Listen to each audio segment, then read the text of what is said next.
আরে সম্রাট শাহজাহানের তাজমহলে যা।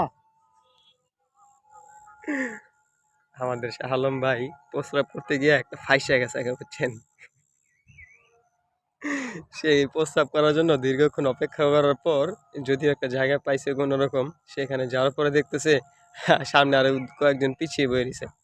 দেখা আবার উঠে গেছে।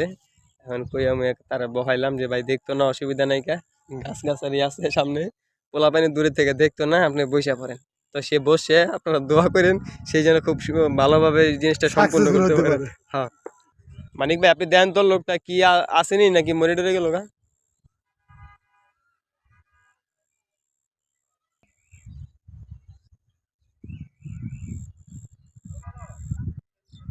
এখন না, এটা একটা ইয়া হইব। তো আমাদের শাহ আলম ভাই সম্পূর্ণভাবে সেটি মানে ত্যাগ করতে পারছে, আলহামদুলিল্লাহ। আলহামদুলিল্লাহ। সে কি পারছে? হ্যাঁ হ্যাঁ হ্যাঁ, পারতে পারে। আচ্ছা আচ্ছা, ঠিক আছে।